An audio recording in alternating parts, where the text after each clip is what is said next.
Hello friends, welcome to my channel. Friends, आज Hindi English दोनों में क्वेश्चंस और उसके ऑप्शंस लेकर आई हूँ, जो इलाहाबाद हाई कोर्ट PYQ कर रहे हैं हम कंप्यूटर के। तो उसमें पहला क्वेश्चन है आज का हमारा, नेटवर्क पर अन्य कंप्यूटरों को संसाधन प्रदान करने वाला कंप्यूटर किस नाम से जाना जाता है। इंग्लिश में भी पढ़ देती हूँ।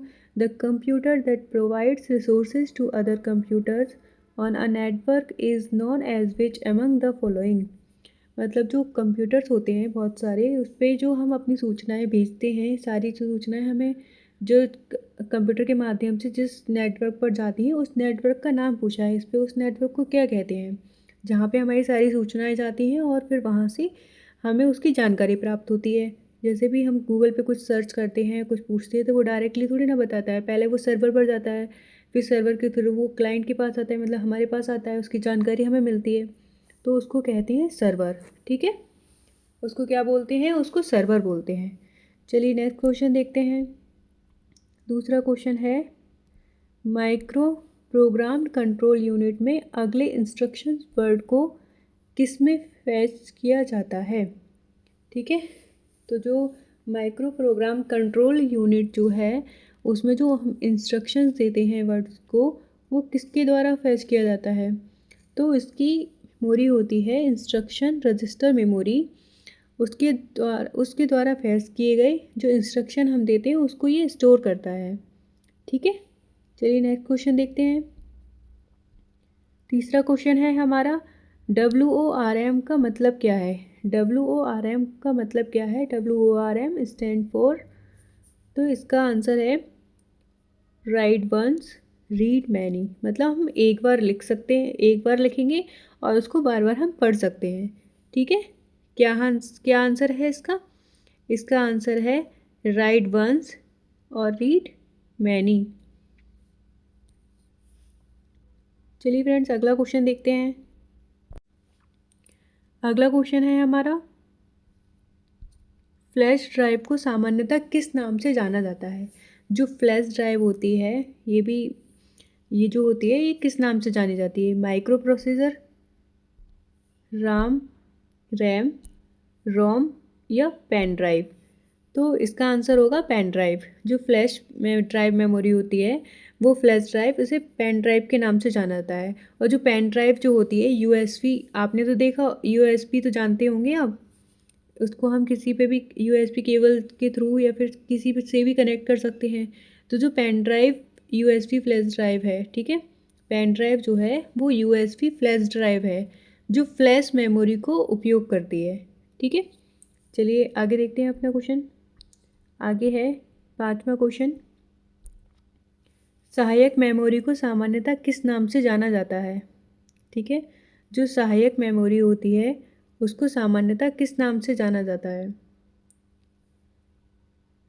Primary storage, secondary storage, random access storage device या प्रोसेसिंग डिवाइस। तो जो सहायक मेमोरी होती है, देखो आपको समझ में भी आ रहा है, इसमें लिखा है सहायक मेमोरी, मतलब जो किसी के साथ हो, एक तो मेन होगी और उसके साथ वाली जो होगी। ठीक है, तो उसको क्या कहेंगे, सहायक से आप समझ जाओ, एक जो मेन होगी उसकी साथ वाली जो होगी वो है सेकेंडरी मेमोरी। ठीक है, नेक्स्ट क्वेश्चन देखते हैं। छठा क्वेश्चन है, वर्तमान में हम कंप्यूटर की कौन सी पीढ़ी का उपयोग कर रहे हैं। ये मैंने आपको फर्स्ट वीडियो में बताया था शायद, लेकिन हाँ, मैंने अभी शॉर्ट वीडियो नहीं बनाई है सारी जनरेशन के ऊपर, लेकिन मैं जल्दी बना दूँगी। तो उसमें एक पहला क्वेश्चन आया था हमारा, तो वर्तमान में हमें कंप्यूटर की कौन सी पीढ़ी का उपयोग कर रहे हैं। तो हम पाँचवीं पीढ़ी का उपयोग कर रहे हैं। कौन सी पीढ़ी का, पाँचवीं पीढ़ी का, जिसमें आज हम जो AI का यूज़ कर रहे हैं वो हमारी 5th जनरेशन ही है। और पहली जनरेशन में क्या यूज़ किया था हमने, वैक्यूम ट्यूब। ठीक है, उसकी वीडियो जल्दी बना दूंगी मैं। अगला क्वेश्चन देखते हैं। अगला क्वेश्चन है, निम्न में से वास्तविक इंस्ट्रक्शन डेटा प्रोसेसिंग के दौरान किस में निष्पादित होती है। From the following does the actual instruction execute during data processing. Arithmetic logic Unix, या फिर इंफॉर्मेशन यूनिट या स्टोरेज यूनिट या आउटपुट यूनिट? इसका आंसर क्या होगा फ्रेंड्स? इसका आंसर होगा अर्थमेटिक लॉजिक यूनिट। ठीक है। निम्न में से वास्तविक इंस्ट्रक्शन डेटा प्रोसेसिंग के दौरान किस में निष्पादित होती है? तो इसका आंसर क्या होगा? पहला होगा, इसका आंसर होगा पहला, अर्थमेटिक लॉजिक यूनिट। ठीक है। जो अर्थमेटिक लॉजिक यूनिट जो होती है, अर्थमेटिक और लॉजिक ऑपरेशन का कार्य करती है। ठीक है। जैसे और एंड का यूज़ करते हैं इसमें, जो लॉजिकली होता है। ठीक है। अगला क्वेश्चन देखते हैं। 8वां क्वेश्चन है, यदि कंप्यूटर में एक से अधिक प्रोसेसर हैं तो इसे क्या कहा जाता है? यदि कंप्यूटर में एक से अधिक प्रोसेसर हैं तो उसे क्या कहा जाता है? Uniprocessor, multiprocessor, multithreaded या मल्टी प्रोग्रामिंग? तो इसको क्या कहा जाता है फ्रेंड्स? इसको कहा जाता है मल्टी प्रोसेसर। एक से अधिक प्रोसेसर हैं मतलब बहुत ज़्यादा प्रोसेसर हैं, तो इसका आंसर होगा बी, मल्टी प्रोसेसर। चलिए नेक्स्ट क्वेश्चन देखते हैं। अगला क्वेश्चन है, कंप्यूटर सॉफ्टवेयर मुख्य रूप से किन श्रेणियों में विभाजित है? कंप्यूटर सॉफ्टवेयर मुख्य रूप से किन श्रेणियों में विभाजित है? System software, user software, application software और सिस्टम सॉफ्टवेयर, दोनों में, एप्लीकेशन सॉफ्टवेयर और यूज़र सॉफ्टवेयर या इन दोनों में? तो इसका आंसर क्या होगा फ्रेंड्स? इसका आंसर होगा जो कंप्यूटर सॉफ्टवेयर है वो मुख्य रूप से एप्लीकेशन सॉफ्टवेयर और सिस्टम सॉफ्टवेयर में विभाजित है। किस में विभाजित है? एप्लीकेशन सॉफ्टवेयर और सिस्टम सॉफ्टवेयर में। ठीक है।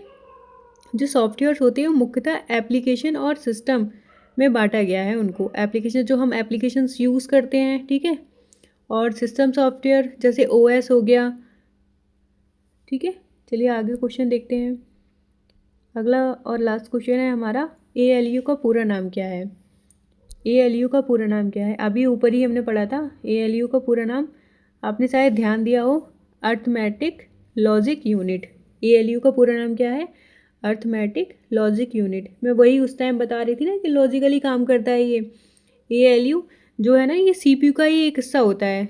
ALU CPU का ही एक हिस्सा होता है जो गणितीय और लॉजिकल ऑपरेशंस को करने में यूज़ होता है। ठीक है।